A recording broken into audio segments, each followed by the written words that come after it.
Hi guys, welcome to episode 3 of Food for Footy. It's just me and Murchy today. Okay, and let's not forget this is a podcast where we talk great football and review great food as well. So we've got Peter Pizzeria in front of us today. We've got the Queen Margarita, Murchy. I don't know what that means, but No, we'll see. We'll see how it tastes. Queen Margarita. Yeah. They got places in Loughborough, Leicester, and Nottingham, and we'll be reviewing this at the end to see if this is fantastic food for footy. So, Murchy, how are you? Yeah, I'm alright. I'm a bit wet from yesterday. Yeah, you were at the King Power yesterday. Yeah. For those who, I wouldn't have watched it, but for those who did watch it, it was delayed at half time. Yeah. Very wet.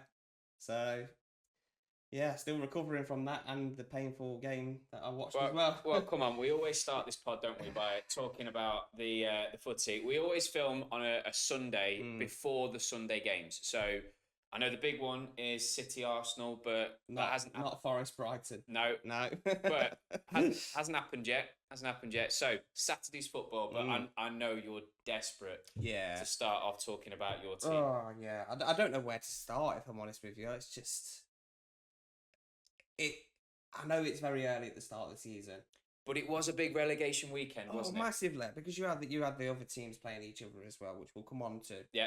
But yeah, I think both teams needed to win that.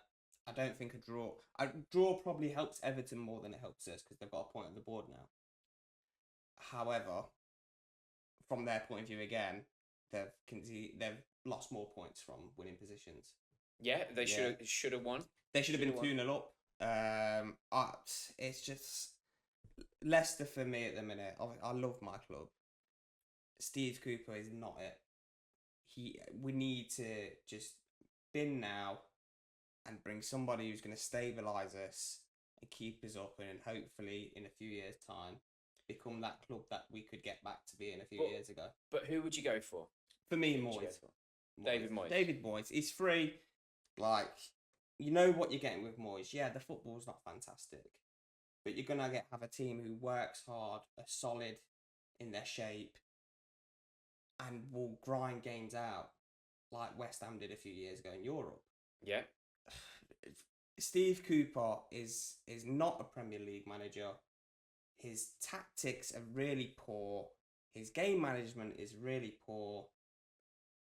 And he seems to have favourites. And I'm going to go in at some of the Leicester players now. Starting, you go for it. I'm starting with James Justin. Go on. James Justin is shocking. Defensively is so poor. And Cooper's argument on why he was playing and why he is playing in front of Ricardo, who obviously before his big injury was probably up there with Trent as the best right back in the Prem. At one point. At one point, 2019, 2020, when we was up there, it was in the title race, still got spanked by you lot, and Trent put one in the top corner. Yeah. I was going to say, I don't think I've heard anybody in football, Murchy, turn around and say that Ricardo was the same level. Oh, I'm not saying he was at the same level, but he was up there as one of the best right backs in the league before his injury. And even, obviously, it was an ACL injury. Big injury. You change players after that. And coming back from an injury, obviously, he lost a lot of speed. But last season in the Championship, when he didn't play for us, you could see the effect that it had. He's our best player, technically. I agree he's your best player. Yeah. I mean, what I do want to go back to is that little clip there, because I feel for those of us that follow us on the socials, there is the clip right there that you said where Ricardo is up there. There's your clip. He was up there, not anymore. But come on, he should be playing in front of JJ. Okay. Defensively, he's poor. We've conceded 6 or 7, I think, already this season. Every goal, if you go back and have a look, starts from that right-hand side for Leicester. He gets beat too easily. He doesn't track his men. He's just so poor. And again, that's a mistake from Cooper and his management staff. How can you not see that when the thousands of other Leicester fans have seen that, and we have a player on the bench as good as Ricardo? And is that the feeling in the stands? 100%, yeah. 100%. I know where I sit, people will agree with me. But it's just really poor management. And I think he has a kind of thing with certain players that he does like. And again, Jordan Ayew yesterday. Obviously, I know the Palace fans really liked him for his work rate and such, but you've put him against the 52-year-old Ashley Young. Like, we've got a lad on the bench who we paid 20 odd million for in the summer, who everyone is buzzing about. Obviously, he's still young. He's 19, but you've got Abdul Fattah on the bench, who is absolutely rapid, and you bring him on for the last 2 minutes against an Ashley Young who can't defend. You also had, I mean, I know it's not out wide, but you also had Edouard on the bench, didn't you? We did have Edouard. Another guy that you signed from Palace. Again, brought on too late for me yesterday. 10 minutes to go. Like, you want to win that game. Yeah. It's just... Steve Cooper is not the manager that we need at Leicester City. Big statement. Big statement. I mean, again, Leicester fans, let us know what you think. We will, at some point, do a Leicester episode. 100%, yeah. We'll do that. I mean, big statement there that Steve Cooper isn't the man. I think you're absolutely spot on that David Moyes is out there. I would love David Moyes. He is proven. Yeah. And, you know, if we come back to the weekend's football, West Ham fans, are you regretting that right What's now? happening Because with West Ham? poor. I must admit, I didn't watch the game, but I was listening to it, and I think the commentary team there were just saying, "Wake up." Yeah. They were saying West Ham did not turn up. They didn't wake up, and I mean, West Ham fans, are you worried at this stage? Because what was that? The first time you've lost 3 home games at the start of the season? Yeah, it's really poor, and I don't know what the general consensus was at West Ham when Lopetegui was appointed. But I know the West Ham fans wanted a change from Moyes, and obviously Moyes did so much for the club. But he's got pedigree. He's been Real Madrid manager. Yeah. Okay. Now look, I know you can point at Real Madrid managers and you can say, you know, Carlos Queiroz, you know, all these ones that haven't worked out. They have had some stinkers, but he got the job for a reason. It just seems like he's fell upwards in his career, and he's always failed at every place he went. Went to Wolves, didn't get his own way, failed. Well, again, is that him failing or is that the club failing? Do you know what? It's really nice that to be fair. Really nice that to be fair, yeah. Okay, go ahead. I mean, the base is that soft. You probably saw me having difficulties pulling it apart, but actually, yeah, good. I mean, the big one obviously was that for me, this felt like a big relegation 6-pointer. Now, I know a lot of people say, come on, it's this early on in the season. Nothing is lost at this stage. Nothing won at this stage, but things are lost. And now you're starting to see where people are, where they're going to be. And it seems pretty clear that the relegation battle at this stage is going to involve Wolves, who Cunha looks a good player. And look, you can see him scoring goals, but Villa were always going to win that game. Yeah, you always going to win that game. Exactly. You know, and they made some sloppy mistakes as well, Wolves. Ipswich and Southampton... I mean, that looked like 2 teams that are going to be fighting it out for relegation this year. 2 championship teams, exactly. And you know, Saints fans again, you must be hurting today because you needed that. And I think the thing with Saints and with Leicester, you're both at home. You're both at home. You've had your rivals come to your home. Yeah, you have to win. You now have to go to their place and win. For your safety, for those extra points against your rivals. And I think that's probably where you and Saints fans will be a little bit disappointed in the fact that these teams have come to your ground and they've taken a point. Yeah. It has to be a 3-pointer. You have to take 3 points at home. Especially when you're against the teams you know are going to be with you in 30 weeks' time. So, yeah, I think I'd be the same as a Southampton fan. I'd be extremely disappointed. We say, get in touch with us. We are on all social media platforms. We are on Instagram, Facebook, Twitter, or X, etc. Kev, once again, getting in touch. We love it. Keep those comments coming in. Kev actually said, agreed with me, where he said Foden 100% better than Palmer. Yeah, no. Okay, the Chelsea fans didn't agree. Chelsea fans were saying they would take Palmer instead. But do get in touch with us. Look, we say this is football chat. Yeah, you have me and Murchy having the chat here, but get involved with us. Yeah. You know, type in the comments and do not forget to hit that like and subscribe button for all information about Food for Footy.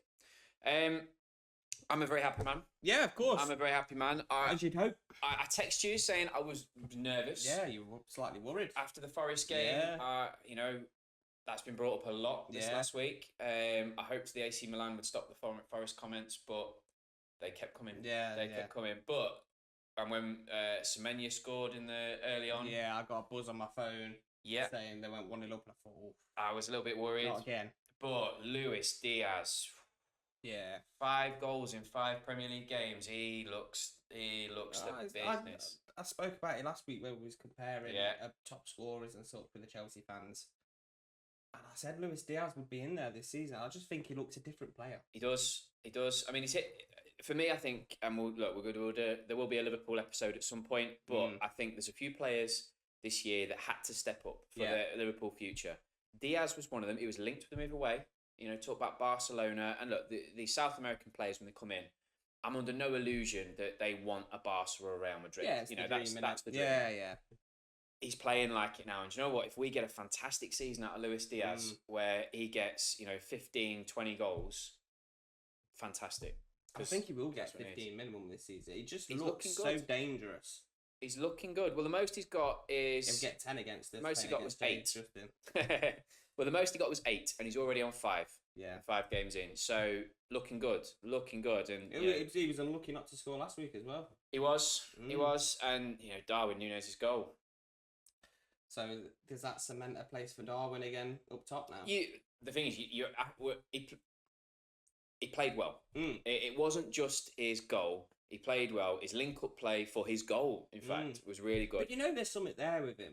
Like, every time I've watched him, you just think, this lad's got something. But it's up and there. And then he falls over. But it's up there. Yeah. We said the same with Nicholas Jackson. Yeah. And look, maybe... Hey, he played well yesterday. I was going to say, maybe you and I, the Chelsea fans were saying, we rate him, we think he's good. Yeah. You and I both said, not sure.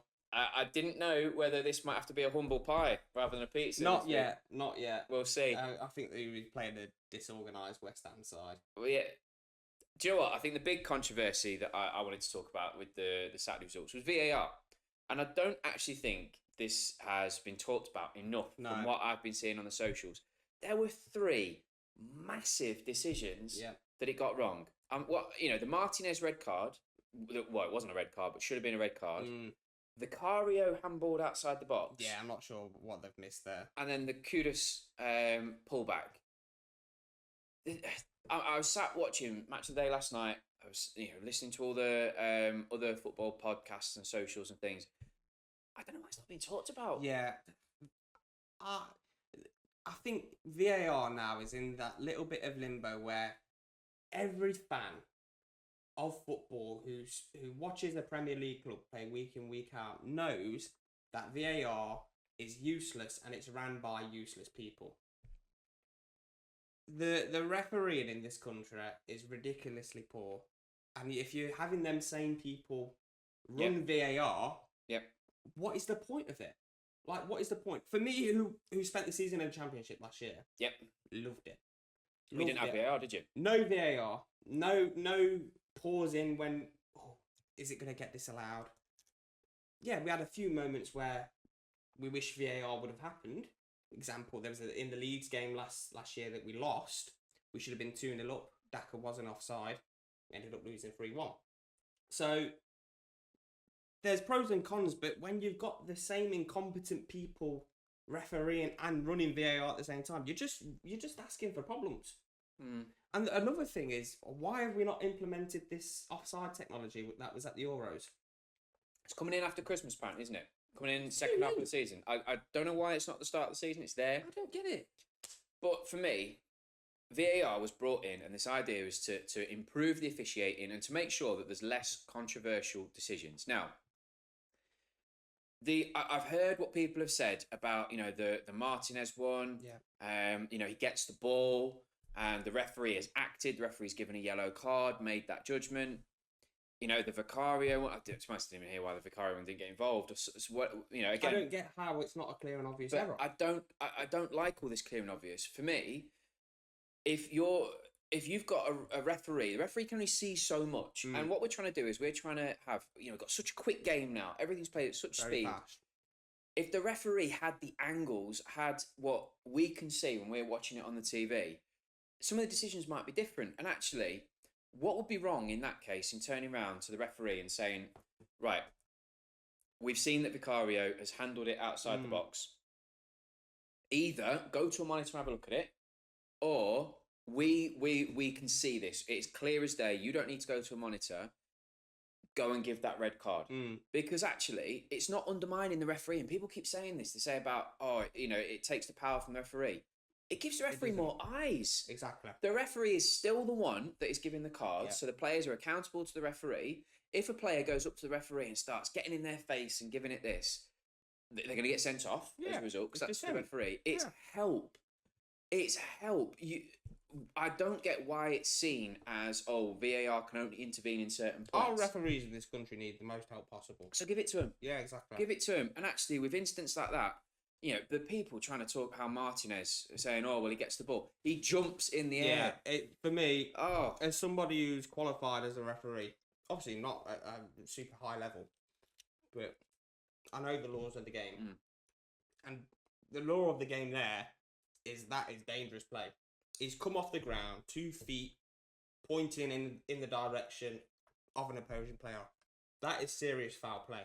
And that should be an instant red card. I know he won the ball when there wasn't much contact with the player, but the intent was there. Yeah, massively. But you're never taught to tackle in that manner. I can't remember ever seeing a tackle like that. But what coach turns around and says, right, so when this ball is right here, what you need to do is take both feet, jump and stamp on it. Yeah. Because you know what, if he lands dead on the ball, he's falling over. Yeah. He's not balanced. I've never seen a tackle like that. Ridiculous, but how it wasn't a red. Yeah. And then, the Somerville, the guy's pulled him back. Yeah. You can see a tug on his arm. It doesn't make sense. I just don't get it. No, the VAR is there to help. And, what is wrong with flagging to the referee that these things have happened? Because actually, I don't think the West Ham game, we said this before, changes anything. Because West Ham are poor. No.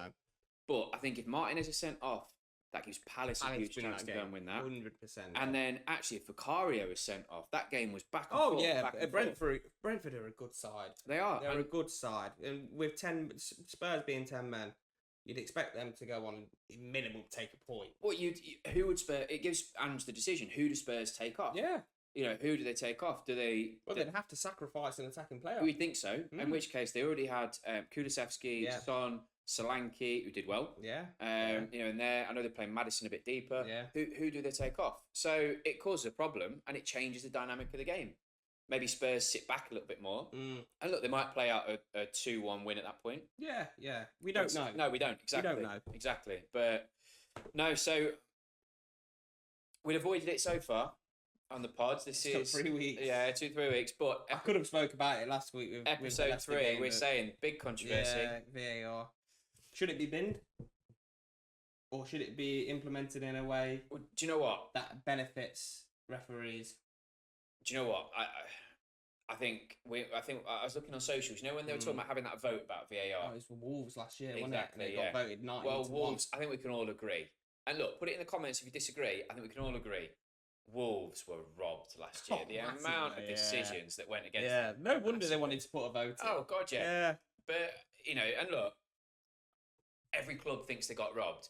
I can point to the Tottenham game, the Luis Diaz and the Curtis Jones thing. That was ridiculous. Oh, my God. But anyway, in terms of VAR, it was interesting because we're talking about with the Chelsea fans, about the Luis Garcia ghost goal. That incident built a rivalry. Yeah. That built a rivalry. And there was something about it. Liverpool fans will turn around and say, goal. But then what I turn around and say, well, if it wasn't a goal, it's a red card for Czech. We get a penalty, and the game was a lot easier to watch. Yeah, 100%. But it's sometimes these controversies spark these rivalries, and I think actually now we're missing out on that a little bit. The only thing controversial is VAR. But again, when you've got what seems like such an obvious decision there, flag it to the referee, give them all the help they can get. But we could have a whole pod talking about VAR. We can speak for hours about Exactly. it. Whole pod talking about VAR. How's it going down? as well as it usually does. I like the food. No, it's nice. Yeah, it's nice. Yeah.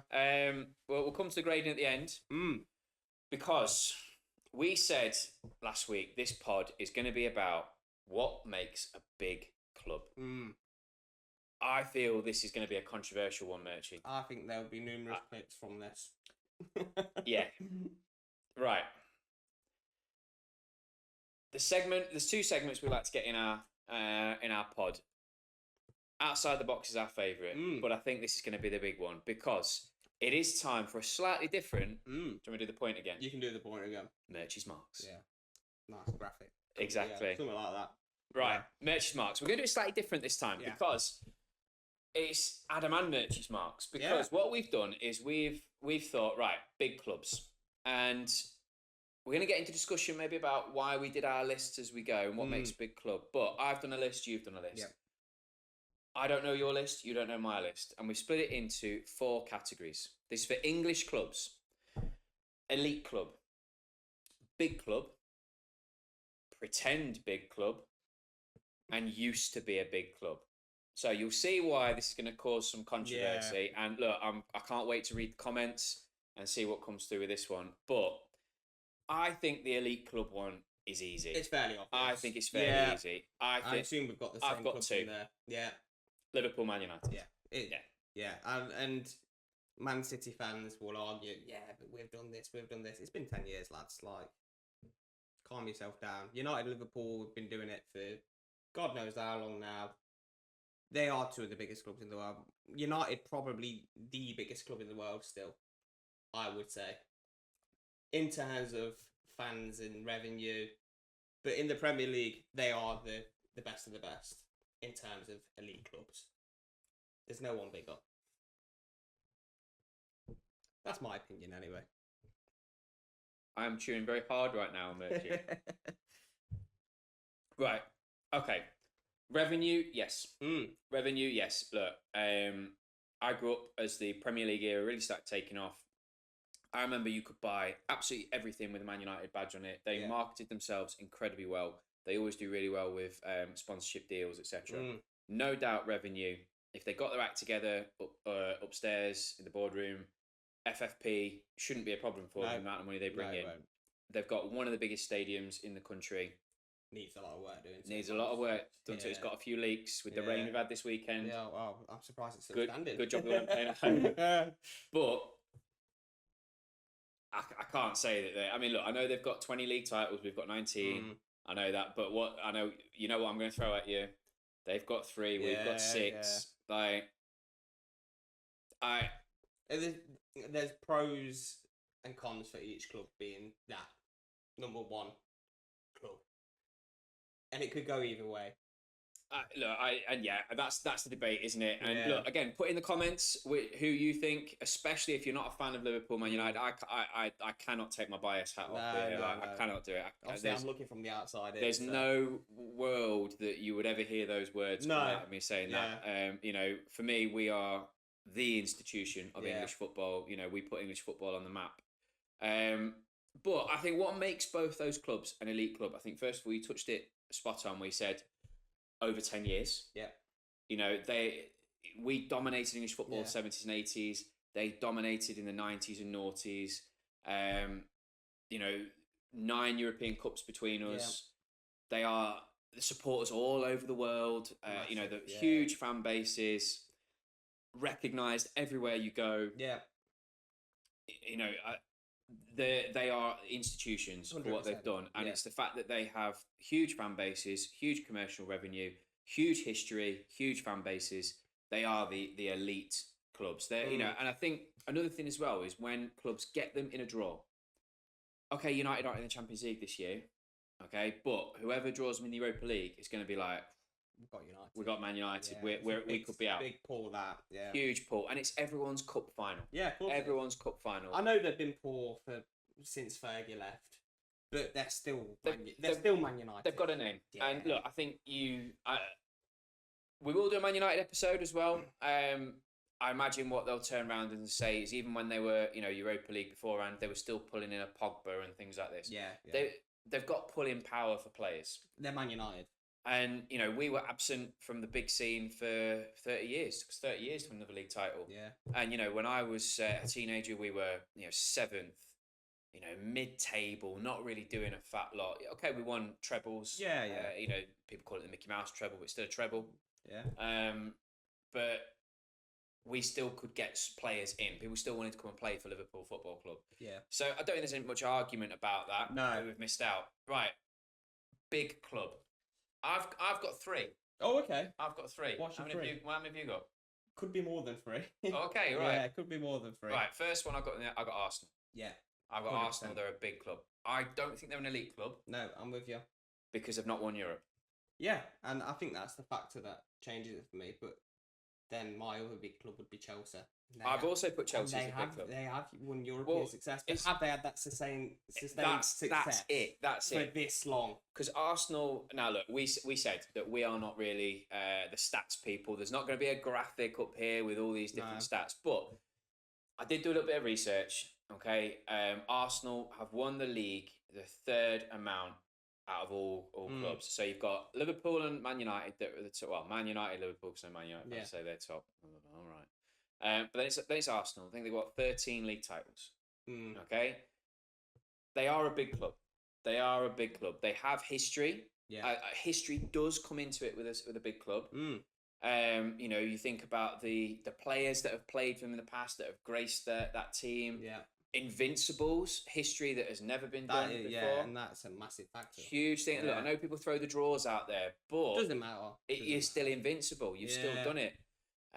You know, big club, but not elite because they haven't got that European pedigree. Yeah. And you know, I think until they win a couple of European titles, if they win with this new format in the Champions League, we'll see. We don't know what's going to happen and how people are going to react to it. But I agree with you with Chelsea because Chelsea do have 2 European titles. 2 European titles, so they have got European pedigree. For me, with Chelsea, it's recent. Yeah, it's very recent. It's recent, and it's very recent. And I think Chelsea as well. And Chelsea fans, look, get involved. See what you think. The Chelsea boys were on last week. Yeah. You know, get involved. See what you think. You bought it. Yeah, it was bought. Bought and paid for. Bought and paid for. Now I know what Chelsea fans will say straight away. I'm predicting this. They'll say, "Oh, everyone buys. Everyone does this." Yeah.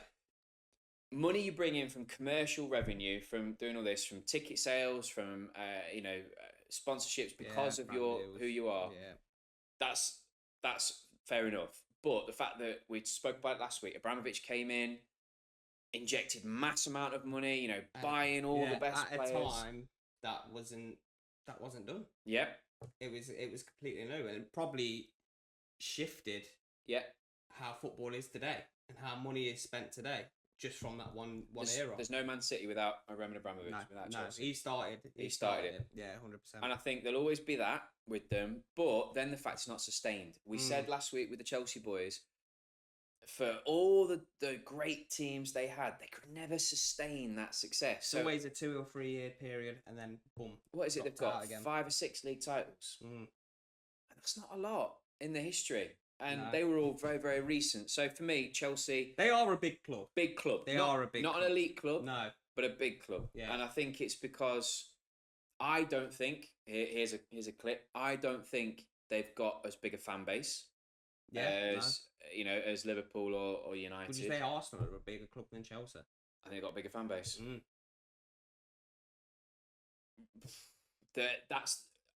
Whether they're bigger than Chelsea... I don't know, because Arsenal have sustained success for longer. They're the 3rd most successful English club in terms of league titles. Invincibles, but they've never won European football. That's competition. That is the big one. Yeah. If Arsenal win 1 European Cup, yes, you're bigger than Chelsea, I'd say. Okay, I'd say. fair enough. But again, Yeah. get in touch. Let us know what you think. Yeah. The one other one that I put in there, Man City. Agreed. I think when you win a treble, you have to be. And look, I was going to say they're not going anywhere. They might be. 115 charges. They might be going somewhere. They should be. Whether they do or not. But they've won a European Cup. They are a big club in terms of look at the players they've got with the manager. They're a superpower. They are a superpower. But again, fan base. Yeah. I did live in Manchester for a few years, and I know people like to say, and I used to like to say, oh, everyone from London supports Man United. It is a 50-50 near enough City, but I know a lot of the City fans were a bit disgruntled. With all the changes, look, they love the success, but they were always the underdog, the main road. The Sean go to feed the goat, he'll score, all that sort of stuff. For me, it's the sustained success. And look, if Man City avoid these 115 charges, then I think, and they go on and they win 5 European Cups, dominate the Premier League, we might become an elite club. But do you know what? Even then, these 115 charges, does anybody, again, put in the comments, does anybody think you'll ever look at Man City as an innocent party with these 115 charges? No chance. No chance. And that's it. Yeah, it's just, for Man City as well, like you said, it's not been a sustained period of time. It's been 12 years. They won their first trophy first league title, Premier League title, in 2012. 12 years since then, they've won loads. Obviously, they've won the European Cup. They've done the treble, amazing FA Cups, League Cups. Yeah, they've done doubles. They've done all this sort of stuff. Yeah, they are a big club. They are a big club. They're a man-made big club, mind, and that's probably a topic for another day. But And now I'm gonna hit you with a question that you hit me with. Are they bigger than Arsenal? Are they bigger than Arsenal? No. I think Arsenal are a bigger club than Man City. And I know Man City have won the treble. And they've got fans from everywhere now. But for me still, Arsenal are a bigger club than Man City. They've been around a lot longer. They've got that fan base. They've got that London pull as well, which I think is massive for a club. Arsenal are much bigger than City for me. There's a word I want to throw out. Institution. Arsenal, for me, are an English football institution. Yeah. City are new. Yeah, they are. And look... Well, long ago, they was in League Two, was it? Well, that's it. Now, look, you're right. There's a lot of kids coming up as City fans now. Yeah. And look, in 10, 15 years' time, when those kids are adults, and that, then City may have this huge fan base and dominate all this. But I think the 115 just plays against them. It's an asterisk, isn't it?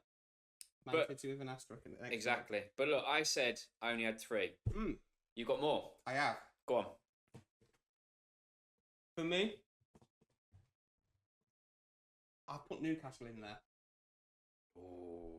I put Newcastle in there. I think they are a sleeping big club.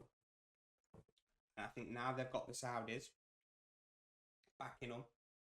I still think Eddie Howe won't be manager. But I think they will go on to be this big club. Their fan base is fantastic. Like the Geordies, and I found it out firsthand, are very loyal to them. So for me, I think Newcastle are a big club. And they are a sleeping giant in kind of saying. They are the biggest club up there. And I do think once more money is pumped into them, and if PSR doesn't pay a factor and such, I think you'll see them garner some success in the same success that Chelsea had. And I think it will go from there. But then would it not be the same as what we've said with City and Chelsea? You've bought your success. Yeah. Now, I have got Newcastle on my list. The only 2 categories we've got left are pretend and used to be. So I'm not going to reveal that just yet. But right. So was it just Newcastle? Just Newcastle. Right. Just Newcastle. So we'll put a pin in Newcastle. Yeah. I'm going to do pretend because I feel that's the most controversial at the end. 100%. So let's come to used to be. Yeah. I've got 4. Okay. I've got 4 in used to be. How many have you got? 4. Everton. Yes. Used to be a big club. Could be a big club, especially with a new stadium. But they've always been in the Prem, haven't they? Never been relegated. Yeah. Maybe this season. Should be this season. Yeah, I'm with Everton. They've got history. Okay, again, similar to Arsenal, they've not won Europe. Yeah. But they've won league titles. Any of our viewers that are over a certain age will know them as competing with, Liverpool, back in the in the 80s regularly. Picking up league titles, taking us to Wembley, FA Cups, etc. Everton were a big establishment. We had a split in Liverpool, didn't you? You had a split in Merseyside. It is again. There is a How split. big they are. There is a split, but used to be, because I think the last thing that I remember Everton doing was in 2005. They got top 4 ahead of us. It did, yeah. And we went and absolutely ruined their achievement because we haven't won the Champions League. So they finished above us, yeah, and we won the Champions League. Yeah. But as good as Everton were then, when they had the likes of your Tim Cahill playing for them, etc. They haven't done anything. And actually, as much as we talk about past history, recent history is a big one. And what do you remember Everton for at the moment? Relegation battles. Relegation battles. Yeah. So for me, it used to be. Yeah. I think they could be a big club again. I think they could be, especially with the new stadium that's going up. But whether that stadium's going to be the best in the Championship or not, we'll find out to see. Will that play a factor in them ever returning as a big club? It could be as well. It's a lot of money they've put into that stadium, and I know they're in a lot of debt. So there's things at Everton that could happen. We just got to wait and see, I suppose. But with that, are we? And look, they'll probably lead us into outside the box later. But are we in a situation now where, because of the money involved, because of the establishment we talk about, is it a lot harder for a club to become a big club now? 100%. So because if a player is going to come to Merseyside, surely they're coming to Liverpool. You'd expect that. The calibre that they're looking at. Yeah. So will that stop Everton ever being a big club again?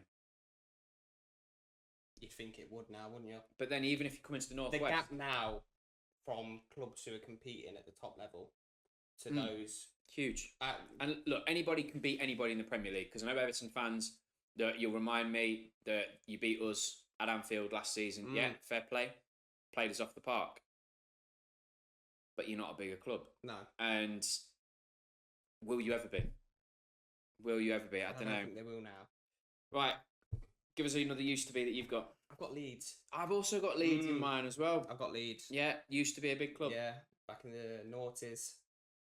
Remember Mark Viduka up top. Well, do you know what? I wasn't even thinking then. I was because before that. Yeah, they got the Champions League semi-final, wasn't it? Yeah. They had the players you were talking about there: Kuehl, Viduka, Smith. Yeah. Radaby, Milner. Batty, all these sorts of players. For me, I'm thinking about the Don Revy. Okay. The fact that Leeds had this. They've got this reputation, haven't they? Dirty Leeds, no one likes Leeds, all this sort of stuff. Yeah. But that reputation is built on history. You've got the fact that Cloughy went in there and, told them all to bin the championship medals because it meant nothing. Now you start playing the proper way, and he didn't do too well there. No. But Leeds, it comes back to this word, institution. Some people might say, what have Leeds won? But they're an institution. It's the reputation. No one liked playing Leeds in this country. No. And that reputation is why I think they were a big club back in the day. But again, what do you remember from Leeds? You remember Bielsa doing very well in the Championship, getting them up to the Premier League. They did well in the Premier League. First season, they did very well. And then dropped again. Yeah. And that's what a lot of fans now know about Leeds. They know Leeds having a couple of years in the Premier League and then dropping back Championship club. Yeah, even League One. Exactly. And I think recent history does play into it. And that's why I think used to be. Yeah. I'm with you on that one. And the fan base won't like us for it. No, but I wouldn't say it's a negative thing. We are saying you were a big club. Yeah, you were a big club. We're not saying you're not a big club. 1,000%. Not anymore. Not anymore. Not anymore. No. Right, I've got used to be West Ham. Oh, okay. And my reasoning is because I thought about this. Yeah. Because when people think of West Ham, and the fans like to remind us of it, you're Bobby Moore. Yeah. Jeff Hurst as well, I believe he was West Ham, wasn't he? They talked about West Ham the group of players winning England the World Cup back then, and West Ham. That's all they're really known for, though. But That's does their that bragging rights, does isn't that it? not Yeah. make them a used to be big club? Yeah. Because the fact that they brought through had these players that won England their only World Cup, their only really international That's a success. statement for until England Exactly. ever win again. If So- we do ever win again, Does that make West Ham a used to be big club? And look, the players that have come through West Ham. yeah, You know, your recent ones: Rio Ferdinand, Yeah. Joe Cole. You know, Michael Carrick, Jermaine Defoe. You know these players that have come through. You know, Frank Lampard. yeah, You know, West Ham bringing players through, but then the fact that a core group from that 1966 squad were West Ham. So when I'm saying used to be, we're going 60s, 70s, used to be West Ham long there. time period ago. But yeah, I've put them in there. No, I'm with you on the West Ham one, mate, and that's all mine for used to be. Right, used to be. You got some more? I got one more. Oh, okay, go on then. Villa. Oh, European Cup winners. yeah, So they've got the European pedigree. yeah, Early Premier League years, you know, under Ron Atkinson, etc. Yeah. You know, they were competing with Man United, top players, you know, like Dwight York, etc. Used to play for them. Here's a clip. Biggest club in the Midlands, Villa. Villa. Biggest club in the Midlands. Okay. They've won league titles. Yeah, They have won league titles. You know, good fan base. I think why I say used to be is because, again, I think if you take last season apart, where, you know, they got top four, amazing achievement for them, and they've got the first win in the Champions League. Okay, it's against young boys, doesn't matter. but they're in the Champions Doesn't League. matter, Exactly, they got the win. What do you remember from Villa? You remember relegation? And I think that stains the history of it. Yeah. I think if they didn't get relegated, and this was my argument, I was very tempted to put them in big club. If they didn't have that Yeah, and that's why we used negative to on be. there, yeah, but yeah, for me, I think if Villa stayed in the league and they've stayed sustained, because have they been, did they go down twice or was it once? I can't remember. I can't remember off the top of my head. Villa fans, let us know. Yeah, I can't remember, but I remember you going down in the season we won the league. I think you come back not the season. No, so they went down once, but they stayed down for two, and that kind of They sways it. a bit recent for me. history, they've Yeah. been relegated. Yeah, I think if that didn't happen for me, I'd have them in big club. I agree with you, and Yeah. that's why I went used to. Yeah, okay. That's why I went used Yeah, to yeah, because I think actually, look, we remember them. I remember competing. They were competing top four. We had Martin O'Neill as manager. You Yeah. know, they had the European pedigree at that point. They have won league titles. Yeah. They were challenging the big boys at the top there. But yeah, the relegation in the recent years. Yeah, it's So stained it that's really, why I hasn't said it? used Yeah, to be. no, I'm with Right, you but on come on, that one. Murchy. This is the big one. Oh, God. Pretend. Spurs, straight off the bat. Well, I was gonna say I've got three, I'm going straight off the bat. Spurs are a pretend big club. and do you know what? You would be on that I one. agree with Yeah, you. all I day. agree with you. Spurs fans, we are saying you're a pretend big club. Yeah. Go on. What have they won? What have they won? Yeah. Like, Spurs, for me, their stadium that they're in now, fantastic stadium. Yep. I've been a few times. I've been to watch the NFL. I've been to watch Leicester play Spurs. Like, wicked stadium. One of the best I've been in. But you're in Arsenal's shadow in North London. Arsenal will always be a bigger club than Spurs. Yeah, you can put that on TikTok. Yeah, and just not winning anything, especially with the teams that you've had over the past few years. I know you've been competing with like Man City, and there was I think it was 17-18 where you ended up hitting like 90 points or something, but you was competing against Man City. That was their chance to do something. I think now, and you're seeing it with Ange, it's a bit mediocre. And Spurs as a club for me are a mediocre football club. They could have won in 15-16 against us. They should have won the league. And where did they come in that? They come third. Third in a In the two-horse race. And obviously my Leicester bias will always play a part in where I think Spurs are as a football club. But for me, we had that whole season 10 years ago nearly where we competed against them, they were top for 30 minutes. And their fans were still applauding them as in this race. And obviously, by the end of the season, we knew they weren't in that race anyway, because Arsenal still finished above them. Yeah. And especially with the resurgence of Arsenal under Arteta now, it's just plunging them more and more into mediocrity. And I don't... until they win something...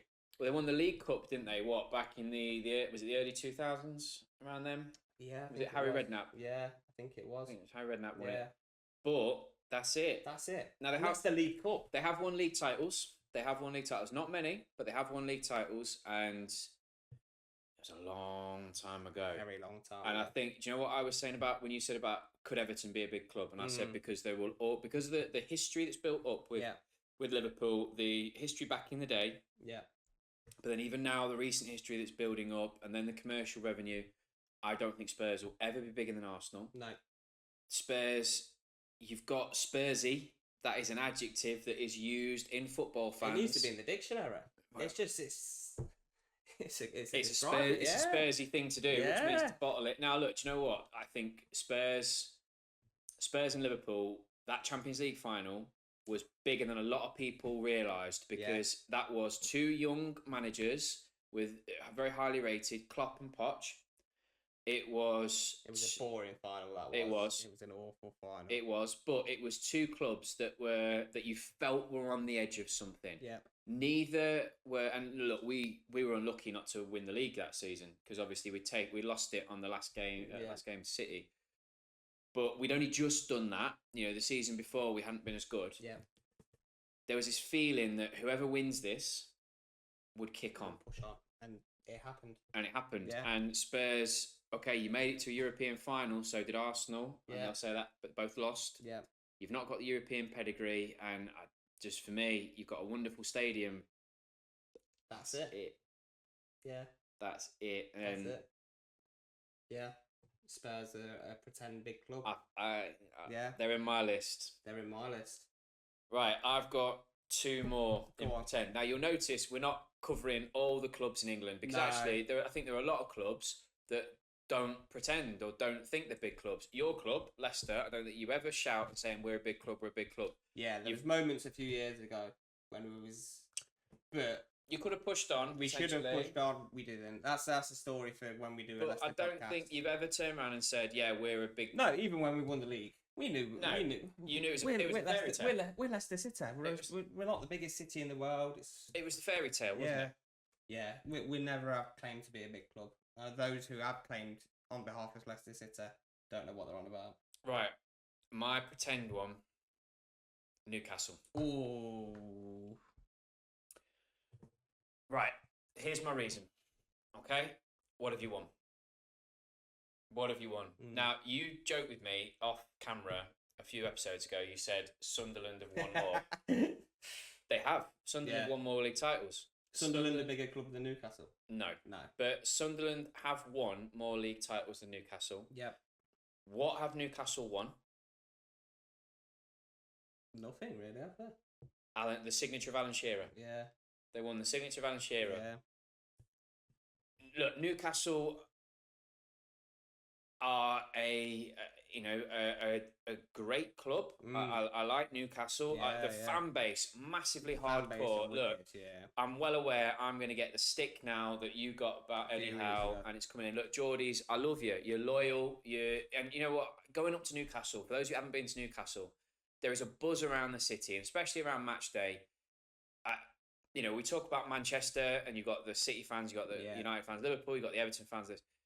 Everyone is Newcastle. If you go up to Newcastle, you don't find a Man City fan up there. No, you don't find this. The Geordies are very loyal. They are Newcastle fans. I've not met anyone who's not a Geordie and doesn't support exactly. Newcastle. It's the black and white. Yeah.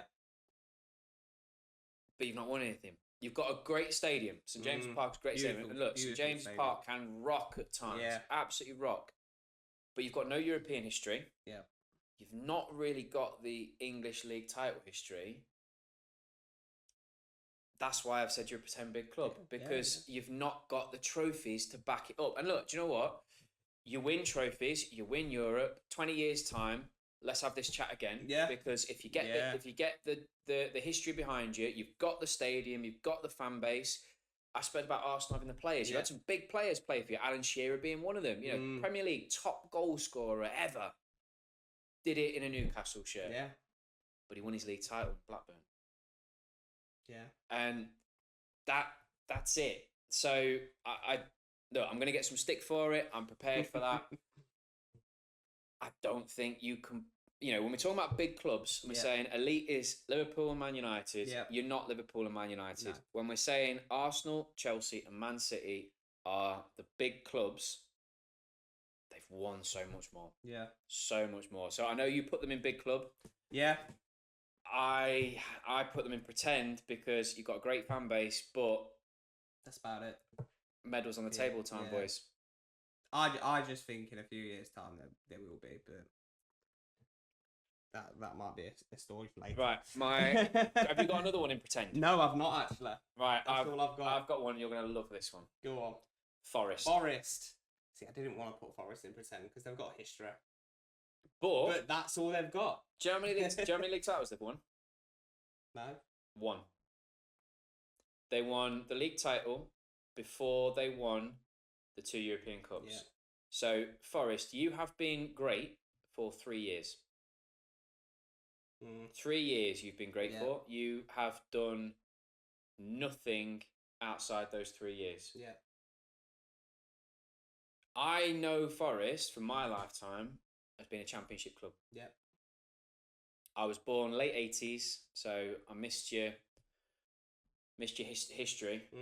I grew up in Nottingham. And I went to go and see you in the championship. Yeah. You know, Kids for Quid games. You know, when you had Marlon Harewood, David Johnson and stuff up front, and you're a great championship club. You're not a big club. No. But I think the fans think they are. Pretend big club is where it's coming into, yeah. That's why I've said it, because look, winning the European Cup back to back is fantastic. Great. One of the clubs done it in English football, and we did it the 2 years before you. We've got 77, 78. You've got 79, 80. Great, well done. But that's it. 3 years. Yeah, and 3 it years. was so far in the past now, and obviously as a Leicester fan, when clubs come to the KP and sing about history, one thing that we always sing to other fans is just like Forest, you live in the past. And it is the past glory for them. A lot of their fans probably wasn't even born to see it anymore. Yeah. So I can see why you put it in there. I didn't want to do that because of my bias. And especially for me, obviously I was born late 90s, so I've never seen Forest in the Prem, never seen anything like that. And even when we were in the Championship, they were in League One. Yeah. So we were always above them. Bar the 2 seasons that we dropped down to League One, they come up vice versa. If Villa aren't a big club because of the recent relegation, Forest are a pretend big club. Yeah, no, and I agree with that, mate. Did you have any others that you put in any of it?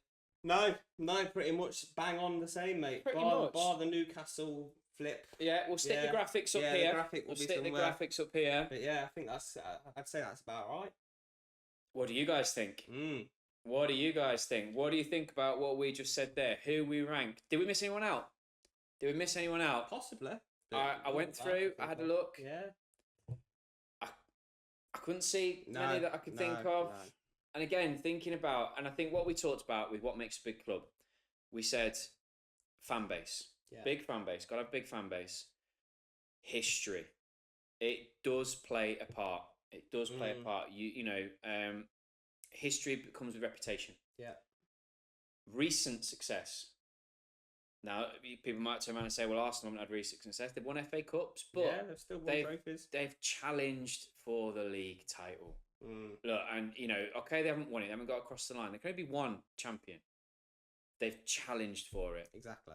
There's a reason why everyone's looking forward to the game later. Yeah. Because it will be first versus second. Exactly. Obviously, I thought Arsenal will finish fourth. But outside the box take, you never know. They might exactly. But so I think it's a mixture of all these different things. Yeah.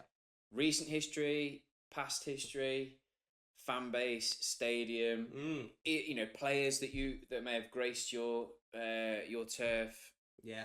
Yeah, but for me, that's the list. I think that's bang on, mate. Bang on. Again, look, follow Kev's example.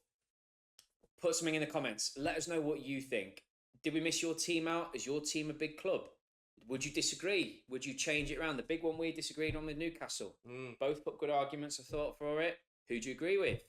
Let us know what you think. Who got it right? Put it in the comments. Murchy. Yeah. First of all, we demolished it. Shock. Peter Pizzeria. Yeah. Yeah. Do you know what? I we haven't even spoke about price before on this. That was £9. Oh, okay. £9 pizza. That. Yeah. Okay. I enjoyed that every penny. It wasn't your typical greasy pizza. And I liked that. You know what I mean? I do. It's a proper stone-baked pizza. It could have been. If we'd have had a Domino's, for example, in here, you might have seen the podcast of us two just having a little bit of a snooze. You know, when you feel a bit lethargic. Yeah. I feel good. Yeah, I'm all good. Yeah, that was nice. Yeah, I did enjoy it. Nice and done. Tied me over very nicely this afternoon. Yeah. So yeah. No, I really enjoyed it. Yeah, really enjoyed that. But I'm stalling because it's time for our favourite segment. Yeah. You know what time it is, Murchy. I do know what time it is. It's outside the box. Yeah, graphic. Here we go. Somewhere. Loved the graphic last week, mate. Right, okay. So, this whole episode has been about big clubs. Yeah. And we thought, right, we've already done the Murchy's marks. We've graded the clubs as they are. Let's get our crystal ball out. Let's have a look into the future. We're saying 5 to 10 years. 5 to 10 years outside the box statements. Yeah. About big clubs. Now, Murchy, there's a bit of pressure on you here, lads. Yeah. This is week 3. Yeah. And you're yet to get a goal. Yeah, no, that's it's not ideal. But is it coming now? Hopefully. I'm hoping so. Right, I'll let you go first. Come on. Okay. Outside the box. Remember, for those of you that are new to the pod, outside the box. This isn't what we think is going to happen. No. This is statements where we're saying there is logic that it could happen. Yeah. All right? That it could happen. So, if Murchy or I say something that is a really good outside the box statement, we get a goal. If it's okay, you know, you can see the logic, but maybe it's a bit not quite as outside the box a pass. We've got yellow and red cards as well. If it is either too far, either way. So if I, for example, said, "Oh, Man City will win the league at the end of the season," that's it. I mean, that's a yellow or even a red card. Yeah, that's not outside the box. And then a straight red card, the game finishes. Yeah. And then we tot up the goals at the end. You can see the board here. Murchy versus Adam. Go on, Murchy. Right, I'll start it off then. So my first one, I think I'll keep it fairly comfortable. Man United in 5 to 10 years will still be challenging for top 4 and missing out.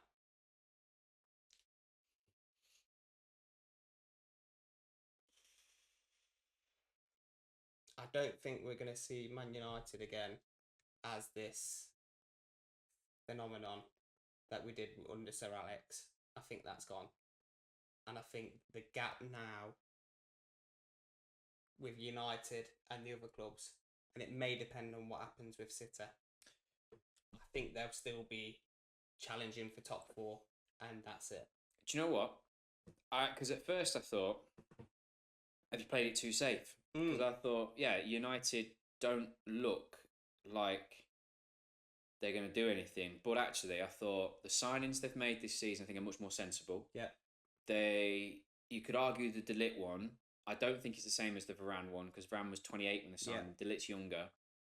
Yoro, not sure about Xerxes, but they bought a young player. Yeah. They addressed positions they needed to. Mazraoui came in, etc. Yeah. So I looked at it and I thought, okay, do I think they're going to... I agreed with you with what you said, and I thought, right, is it outside the box? And I thought the fact they've got the new ownership, Mm-hmm. the fact there is investment there, the fact they are getting better in the transfer window, I'm going to give you a goal, Murchy. Oh, okay, I'll take that. I'm going to give you a goal. Converted. I'm going to give you a goal. I think that is because I think a lot of people would expect in 10 years' time for Man United to start kicking on and making progress. So yeah, I'm going to give you a goal. Yeah, okay, I'll take that. Off the mark, mate. Off the mark for Off the the season. mark, I'll take yeah. that. Thank you very much. Right. Man City Mm. will never be an elite club. Oh, I've gone for it straight away. Okay. And I tell you why. it's the charges. The charges. The charges. Yeah. Because, and I said this earlier, and City fans, tell me if I'm wrong, that will always be held over your head. The fact that... Even if nothing comes from exactly. it. Yeah. No, I agree. I think Man City, you are guilty already in so many people's eyes. I know what they say. They say innocent till proven guilty. Look, Pep's come out and said this. He said, what happened to innocent till proven guilty? You're guilty as far as every other club is Everyone concerned. knows it. Everyone Every knows other it. club is concerned. And the thing that I find baffling is to talk about the lawyers. Who's paying for the lawyers? That's money. So you could almost have the court case where they've got these best lawyers, whack their salary on the table and say, well, there you go, there's more charges. Yeah. It's an extra 2 charges for you. 117 now. I think a charge for every lawyer. I think. So I think that'll always be held against you. No, yeah. And I think, but do you know what as well? I think City's tactics where they've knocked it into the long grass every time, you know, like delay. Yeah. Everton and Forest, you got yours done. You knew it was coming. You just tackled it. You said, fine, let's take it. City, you had the thing with UEFA where at one point you were going to be banned from Europe. Yeah. And then that got appealed and reversed. Because it's taken so long for these charges to finally be heard. Kept pushing it back. People look and go, why delay? Why delay? If you're innocent, why delay? And I think that is why you will never be an elite club because whatever you win, there's that asterisk next to it of saying there. So that was my outside the box. I'd have to give you a goal for that. Get it. I would have to give you a goal for that. I just think, like you said, the charges hanging over them, it's just always going to play a part. And like I said, why are they delaying it? If you're innocent, just tackle it. Go on head charge. So yeah. And you know what? It's the players and the management I feel sorry for because treble winners. Centurions. Yeah. We didn't even talk about that. You guys have set records. Some madness. You have set records. Years. And look, you have been the best Premier League team. You know, United fans won't like me saying that. Yeah. But I think they have to admit this now. The points totals. And look, I've got emotional scarring from going up against you guys. To not win the league on 97 and 98 points is ridiculous. You won it on 72, 73. You know, that is the level. But how did you do it? Cheating. How did you do it? That's it. Cheating. Obviously, innocent till proven guilty, but I think every normal football fan, I think even Man City fans, those who have been there, the main road, I think they would. Something's not right there. Yeah, I think even they know deep down. And do you know what? Look, I love the city of Manchester. Like I say, lived there for a few years. The development around that area is phenomenal. So what they've done for the community, you know, what they've done for the world of football in terms of the playing style and Pep's influence on it, etc.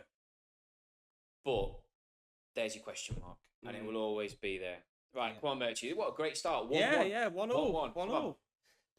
So, my next one's comparing 2 clubs, and I think Arsenal will win a European trophy before Spurs win any domestic trophy. Right. Right. Do you know what? Because my next one says Arsenal will become an elite club. Yeah. Because I think Arsenal will win Europe in the next 5-10 years. Do we both get a goal? I think we should both get a goal for that. Both get a goal for that. Yeah. Because, and plus Spurs a tin pot as well. Spursy. Yeah. But no, I think Arsenal will win Europe. I do as well. I think the team, especially in 5 to 10 years, the team they're building right now. I don't think Arsenal actually get the credit they deserve. And I know people talk about bottling it and they should have won the league. I said this on the first episode. My dad always said the league table doesn't lie. I think that last year it lied. I think Arsenal were the better team last year. I think the players they've got, and they're young, they're only getting better. Odegaard, gutted he's not playing today because he's a key player. Big miss for them. Rice, Saka, Martinelli, Trossard. They've got Havertz played incredibly well, and we've not even spoken about Saliba, who will when Virgil ends up going to Saudi or whatever for one last hurrah, he is the best of the best. He is. So I think Arsenal. And look, this new format of Champions League might suit them. Yeah, might suit them. Yeah. Not having to go home and away. It might suit them. We don't know how that's going to work yet. We could see Arsenal win the Champions League this year. I think the big thing that Arsenal don't have, and look, they talk about this, Real Madrid, and they talk about the aura in the competition. I think it's more the fans. I think it's more the fans know the way around the competition. Yeah. Like, I've been to Champions League nights at Anfield. The crowd's not nervous. The crowd's excited. We're more nervous in a 0-0 when it's getting late against the Forest than we are in a Champions League game, because we know that it's all or nothing. Go. Yeah, 3-0 down against Barca. Exactly. Arsenal, because they've not won anything yet in terms of Europe, they don't quite have that. I think about the Bayern Munich games. A lot of people thought that they should have maybe gone on and won those games. Bayern Munich, good side, but last season obviously they weren't at the races. No, they weren't. But I think they will. I think it's coming. Yeah, I think Arsenal. Well. I think time will tell, and I do think with the team they're building, like you said, they will end up winning the big one for them. Right, you've heard it here. You've heard it here on Food for Footy. Yeah. Adam and Murchy say Arsenal gonna win a European Champions League title 100% in the next 5 to 10 years. I'd even say 5 years. Yeah, I can see 5 years. Right, now I suppose it's back to you again, because our second one were the same. 2-2. 2-2. Oh, okay. This is where it might go a bit downhill from here. So 2-2. I'm not on the booking, so I can risk that. Okay. We're going to go back to Newcastle. Oh, go on, because I've got Newcastle as well. Oh, okay. Go on. Newcastle when Eddie Howe leaves. I'm just not. You don't like Eddie Howe. I'm not an Eddie Howe. Don't like Eddie Howe. I think Newcastle, once they leave, they'll get a young up and coming manager, and I think they will cement themselves as a top 4 club with the money and backing that they've got. Will they be able to spend it? We just don't know what's going to happen. If Man City get away with their 115 charges, there's no excuse why Newcastle can't go out with the country of Saudi Arabia backing them. The thing is that I know what you're saying, but whether Man City get away with it or not, the rules have tightened since they did it. And I think because of the tightness of the rules and because of PSR and because of all this, will Newcastle be able to do that?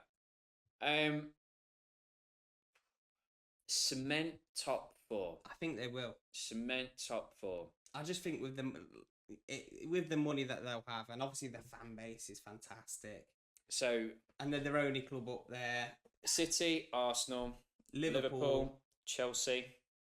Chelsea will struggle, I think, year in, year out. Till Todd Bowley goes and they get a competent owner back in again. Who knows when that could be. But Chelsea, for me, look, I know football's not on paper. Chelsea, for me, you look at the paper squad they've got, and you think about the midfield. Now, look, we're having this discussion last week. Enzo, Caicedo, Lavia, Palmer, if they play him in that deep role. Name a better midfield than that. Unbelievable. They're so young as well. Exactly. Only going to get better. And they're all tied down to 7-8 year contracts. They're not going anywhere. No. So it's not like anyone's going to come and poach them away. No. Whether this becomes humble pie and Nicholas Jackson starts banging him in, but Nkuku, good player. Can Madueke get to something? He's got his first England cap.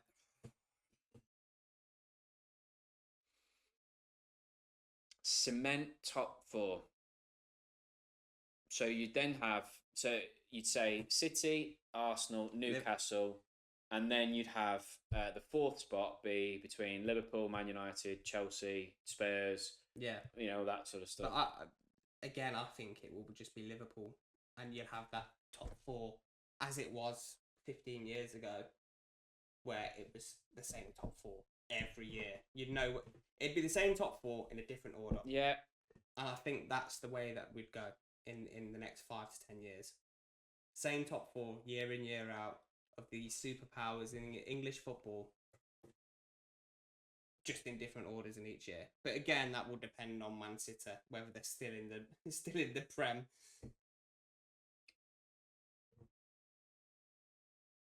I'm torn.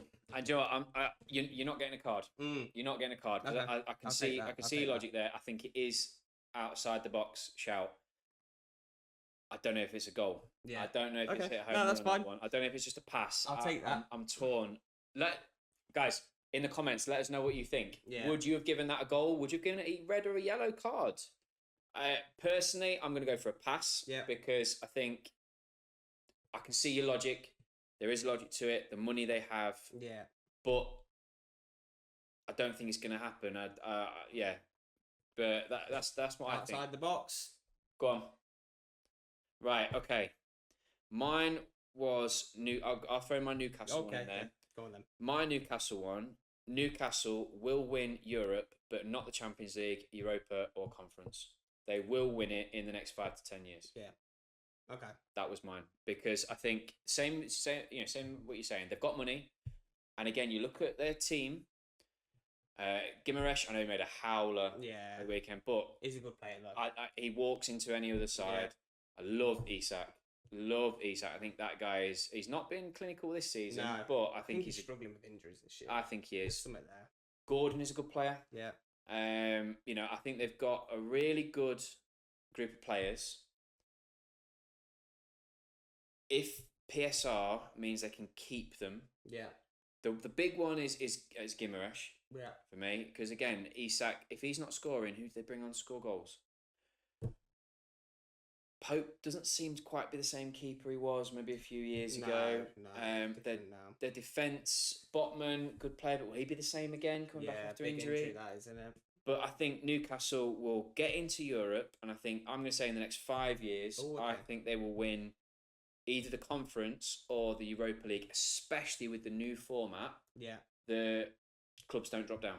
Yeah. So yeah, makes that was it my easier, one. doesn't it? Yeah, I didn't even think about that. That was my one. No, I'd have to give you a goal for that. I think. Do you know what? I didn't know if you're going to give me a bit of play to say. No. I think you're bang on. I think the point about the new format with teams not dropping down, especially if they get the Conference League and you're playing teams in bloody Azerbaijan. Well, I'd even say Europa League instead, because I think Newcastle could go into that competition. Yeah. And I think they, in the next 5 years, I think could win that. No, I'm with you. Could win that. They've been a bit harsh on you, Murchy, for not giving you one for. No. I think that one is a better point than mine, and I think, like you said, I didn't think about the new format of it. Yeah. I completely forgot The that no teams don't drop down. out. Yeah. No. So do you know what? It's because that's why a lot of people are saying that United or Spurs could win the Europa League this year. They probably should win it this year. They should win it this year. But we've got Spursy in there. And United. Yeah. Don't know, we'll see. Right, go on, back to you, Murchy. 3-2. Right, okay. So this isn't a big club, come to say. However, we're going in the next 5 and 10 years. Yeah. Wrexham. Okay, yeah. Will be in the Premier League in the next 5 years. And then they will be the biggest club in Wales. They're in League One now. They are in League One. Top of League One. I'll give you a goal for that. Yeah. I'll give you a goal for that. I can just see it. I can see it happening. Do you know what? Their rapid rise. Yeah. You can see it happening again. Do you know what? Like football documentaries and things go. We've seen some stinkers. We've seen some stinkers. I mean, look, I'll never forget Brendan Rodgers and his envelopes. Oh, Jesus. We had Burnley's one. They went down. We had all this sort of stuff. Wrexham, I think that documentary was golden for them. Yeah. Absolutely golden. Yeah, massive. And it's put them on the map. So yeah, I'll give you a goal for that one. Give you a goal for that one. Take that 3-2 then. Yeah. Right. Okay. So I'm going to go in a similar theme with what you were saying there. A club we haven't spoken about. Yeah. With big clubs. Right. Brighton will become a bigger club than Spurs. Oh. Big shout that. That is a massive shout. This shout, could cost you, I think, mate. This could be. Yeah. Right, I'm going to explain it to you. Here. Look at Brighton. Yeah. Look at Brighton. Look at what they're doing. Young manager, a team that seems to come out of nowhere every year. Each year you think they're done. Each year you think, right, they've lost McAllister and Caicedo. They've lost it. But they keep coming back. Yeah, they do. Wow, Pedro, great player. Mm. Mitoma. Yeah. All these players, they're just... We said about Bournemouth. We said Bournemouth play really well as a team. Yeah. They're a team. Brighton are a team. I said before, Spurs, for me, were a pretend big club. We said it as well because they've not won anything. Yeah.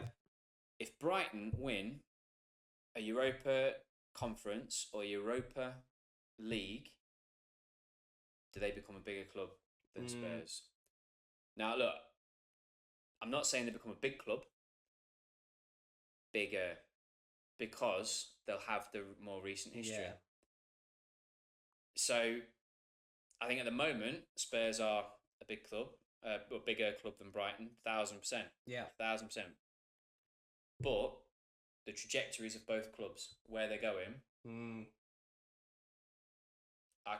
10 years' time, could Brighton become bigger than Spurs? Neither of them are big club, but Brighton bigger, finishing higher than Spurs. It's a possibility. It is a possibility. I don't know. I really don't know. I just think Spurs being a London. They've got club. London. They've got London. Brighton's not too Brighton's far. No, it's Not only too about an far. hour away, is it? Yeah, not too bad.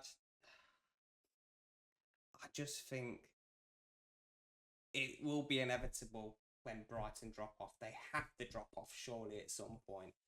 They cannot sustain. Do you know what? I knew you'd say this, and I got my comeback. What did everyone say about you winning the league? Yeah,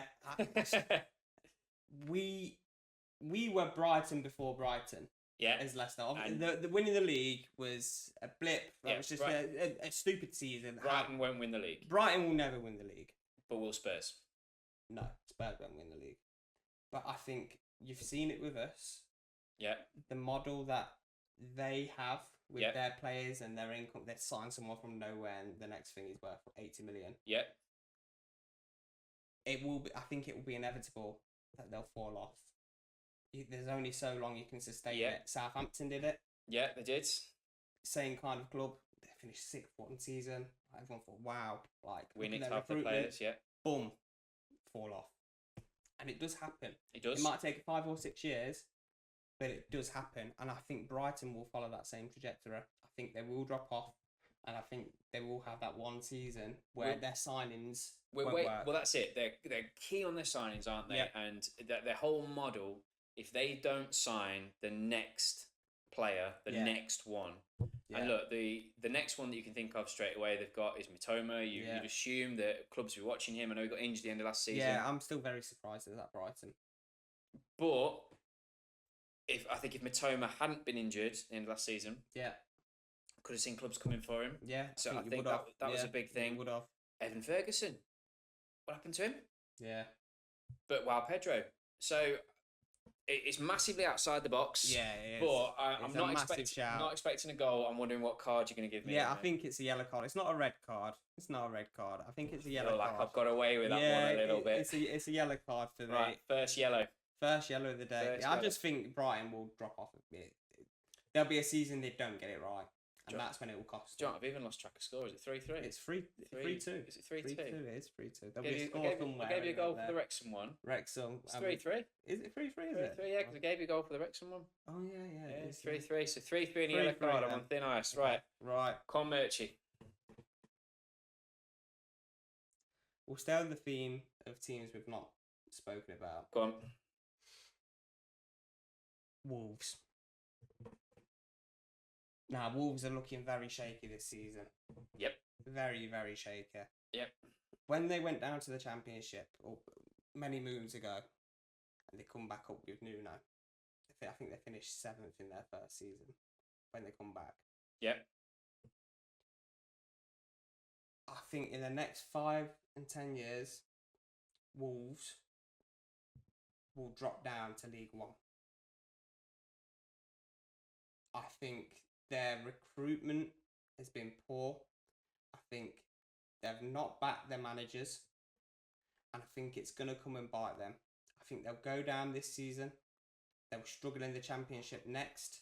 And they'll be stuck in League One for a period of time. The thing is, I don't disagree. I said on the first pod, when I said about the 3 promoted teams could stay up and outside the box, that Wolves could go. Cunha is the man that is their man. He's the one. 100%. But they got battered by Villa. They got battered by Chelsea. Yeah. I think Wolves could go down. I think they're in trouble. completely agree with the recruitment. You know, Gary O'Neill, good manager. Yeah, good manager. Do well at Leicester. Yeah, I'd take Gary O'Neill. Do well at Leicester. Yeah. He looks frustrated. I think if he went, you know, let's just say that Leicester do sack Cooper, and you know they go and they go in for Gary O'Neill. I think Wolves have been in a lot of trouble. I think their owners think they're a bigger club than they are. I don't see. I'm trying to think now. The League One and stay in League One. I think they're in trouble if they go down this year. I just even like their young lads coming through. But there's no one there. Whether parachute payments will save them, I don't know. Do you know what? That's what I was just thinking. Yeah. I was just thinking, if this was 10 years ago, I'd probably give you a goal because I'd be saying, yeah, do you know what? The gap, everything like this, you know, I could see them plummeting. But the money they would have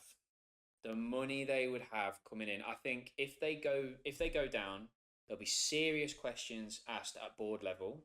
Yeah.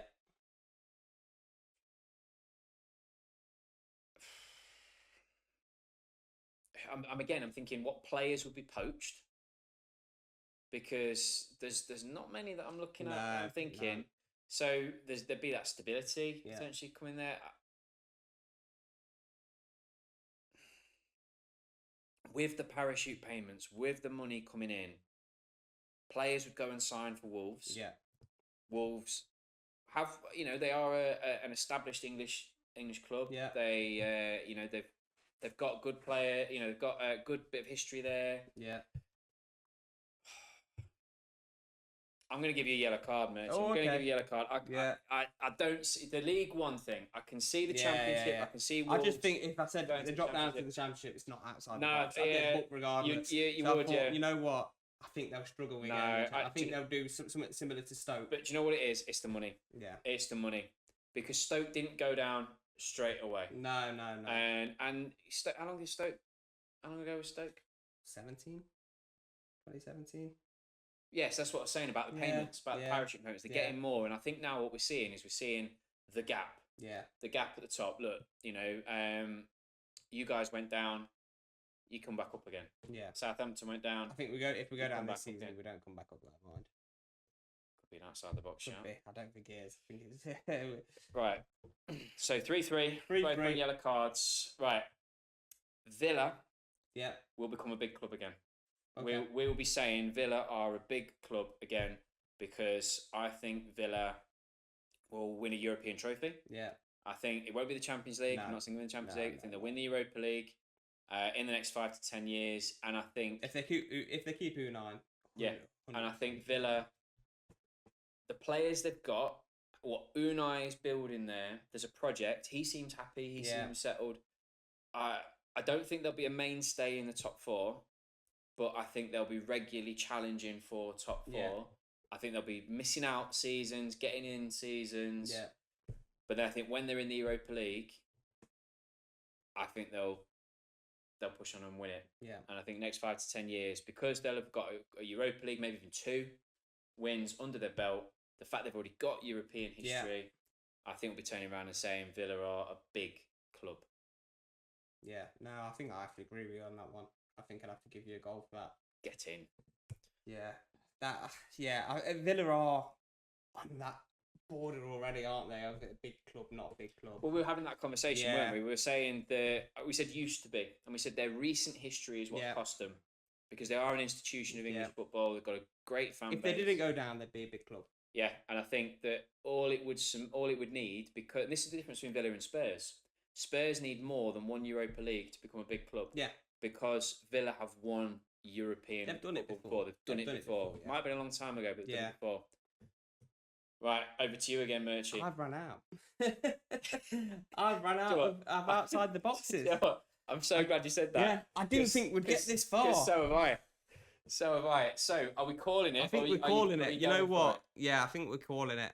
I know I've lost. However, you got 3 goals. I've got 3 goals. You got 3 goals. So I don't mind. I might be in a relegation battle, but I'm still scoring. Right. Well, hang on, because we talked about a leaderboard. Yeah. So because we're on this every week. Yeah. So is it our best score? 100%. Yeah. Right. Okay. So we've got the Chelsea boys, Dom and Michael. They're on 1. They're on 1. Yeah. You're now on 3. I'm on 3. I'll take on that. 3. I'll take that. There we go. Yeah, high scoring game that. See, that was a high scoring. That was a high scoring game. That was back and forth. Right, fantastic. That was outside the box, guys. Hope you enjoyed it. High scoring game. And let us know what you think in the comments. Did we deserve our goals? I thought we did. I thought we did. Very solid shouts today. We're getting better. We are. We're getting better. Slowly. We're getting better at this. Hopefully not much abuse this week from certain fan bases. I can see. I'm not counting on that. Right, look, Murchy's marks think it's going to be the big one, but we'll see. Yeah. Right. Peter Pizzeria. What do we think? Yeah, I was a bit when we first got it. I thought, not sure. It was very small. It was. Proper stone baked pizza. I wasn't sure, but as soon as I take different gravy, man.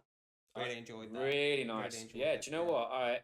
I would definitely recommend Peter Pizzeria as great food for footy, because it wasn't greasy. I'm not feeling lethargic. Exactly. And actually, the size of it, bear in mind we only had half each. Perfect. Absolutely exactly perfect. That. Yeah. Really nice. That was just a margarita.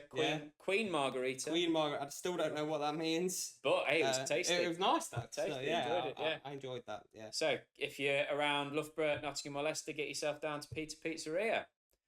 And thank you guys. Look, follow us on socials.